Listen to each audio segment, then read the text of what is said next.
तो आज बात करते हैं आलोक चैटर्जी की। एक ऐसा नाम जो शायद बॉलीवुड की चकाचौंध में उतना नहीं सुना गया होगा, लेकिन भारतीय रंगमंच की दुनिया में जिनका कद बहुत बहुत ऊंचा था। हमारे पास उनकी जिंदगी और काम से जुड़े कुछ जरूरी दस्तावेज हैं। बिल्कुल, और इन दस्तावेजों से जो कहानी सामने आती है वो सिर्फ एक कलाकार की नहीं है। अच्छा। वो कला के प्रति एक गहरा समर्पण, एक निष्ठा और अपने उसूलों पर टिके रहने की कहानी है। मतलब हाँ, और देखिए ना, कमाल की बात यह है कि national school of drama NSD में वे दिवंगत इरफान खान के न सिर्फ बैचमेट थे बल्कि काफी करीबी दोस्त भी। हाँ, ये बात बहुत लोग नहीं जानते शायद। और मनोज बाजपेयी जैसे बड़े स्थापित अभिनेता भी उन्हें अपनी प्रेरणा मानते थे। हाँ, उन्होंने कहा भी है ये। तो सवाल उठता है कि फिर भी उन्होंने वो ग्लैमर की दुनिया से दूरी क्यों रखी। चलिए इसी सफर को थोड़ा और समझते हैं। देखिए, उनकी कहानी शुरू होती है मध्य प्रदेश के दमोह से। 11 जनवरी 1961 को जन्म हुआ। ओके। और कला की तरफ झुकाव वो तो जैसे बचपन से ही था। फिर 1987 में पहुंचे NSD, जहां इरफान और सुतापा सिकदर वो सब एक ही बैच में थे। अरे वाह। और सिर्फ पहुंचे ही नहीं, वहां सर्वश्रेष्ठ अभिनय के लिए गोल्ड मेडल भी जीता उन्होंने। गोल्ड मेडल NSD में, ये तो बहुत बड़ी उपलब्धि है। बिल्कुल बिल्कुल। लेकिन मैंने सुना है उनका थिएटर का सफर तो NSD से भी पहले शुरू हो गया था। हाँ, सही सुना है। NSD जाने से पहले ही वो जबलपुर के काफी मशहूर विवेचना थिएटर ग्रुप से जुड़े थे। अच्छा, विवेचना। हाँ, और फिर भोपाल के भारत भवन की जो रंगकर्मी मंडली थी, रंगमंडल, वहां भी काम किया। अपने हुनर को मांझा कह सकते हैं। NSD के बाद भी वो वापस भोपाल लौटे, रंगमंडल में काम किया, और वहीं उन्हें बीवी कारंत और हबीब तनवीर जैसे दिग्गज मिले। ओहो, गुरु मिले मतलब। हाँ, उनके गुरु बने वो। इन लोगों ने उनके कलात्मक नजरिए को शेप दिया। और उनके नाटकों की तो बहुत चर्चा होती थी। मैंने डेथ ऑफ अ सेल्समैन का सुना है, और खासकर नट सम्राट। Death of a salesman, Arthur Miller का नाटक, उसमें उनका अभिनय और निर्देशन दोनों ही कमाल के थे। लोगों ने बहुत सराहा। लेकिन हाँ, विष्णु वामन शिरवाडकर के नाटक पर आधारित नट सम्राट, उसने तो उन्हें सचमुच रंगमंच की दुनिया का नट सम्राट बना दिया। अभिनय का बादशाह, सही में। बिल्कुल। वो किरदार जैसे उनकी अपनी कलात्मक निष्ठा और थिएटर के प्रति जो उनका गहरा समर्पण था ना, उसका प्रतीक बन गया। इसके अलावा भी कई नाटक किए।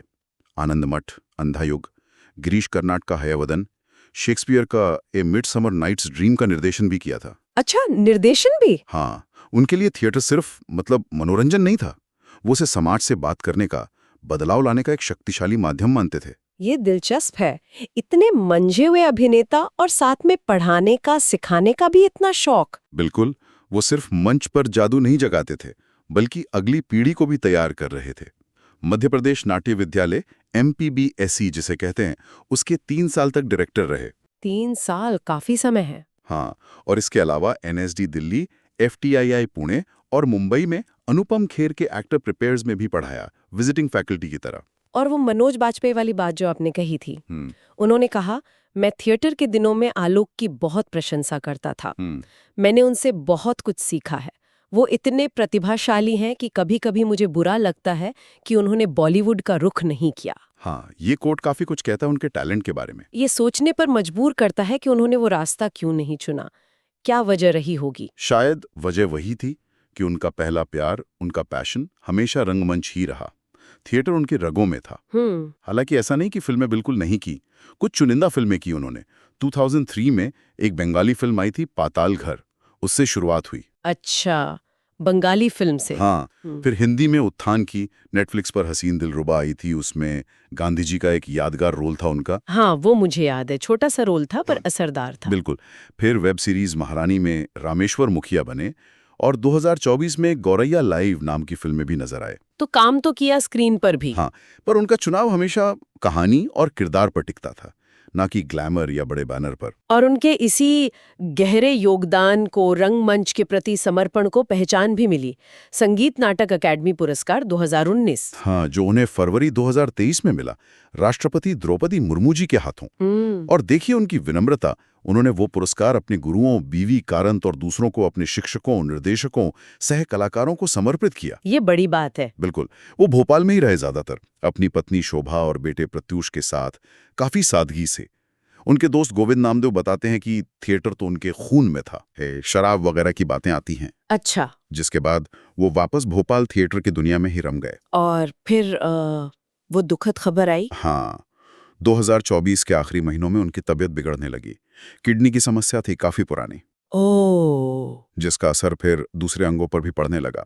मल्टी ऑर्गन फेलियर हुआ और 6 जनवरी 2025 को 64 साल की उम्र में भोपाल के एक अस्पताल में उनका निधन हो गया। और क्या दुखद संयोग है कि उनके दोस्त इरफान खान का जन्मदिन 7 जनवरी को होता है। हाँ, ठीक एक दिन पहले।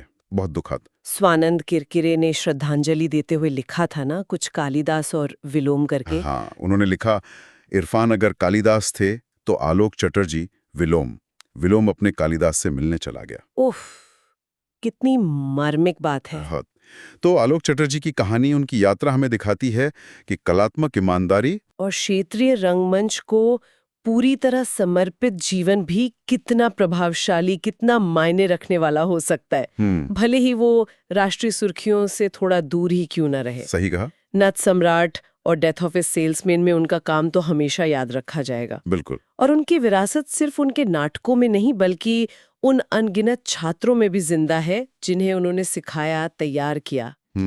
उनका पूरा जीवन कला और सामाजिक सरोकार के प्रति एक अटूट प्रतिबद्धता का एक बेहतरीन उदाहरण है। और जाते जाते ये सवाल जरूर मन में उठता है, और शायद हमारे सुनने वालों के मन में भी आए, कि क्या हमारे देश में क्षेत्रीय कलाओं को, और खासकर उन कलाकारों को जो व्यावसायिक सफलता से ज्यादा कलात्मक गहराई को चुनते हैं, क्या उन्हें वो पहचान, वो समर्थन मिल पाता है जिसके वे वाकई हकदार हैं? ये बहुत जरूरी सवाल है। आलोक चटर्जी का जीवन और उनका सफर हमें इस पर सोचने को मजबूर करता है।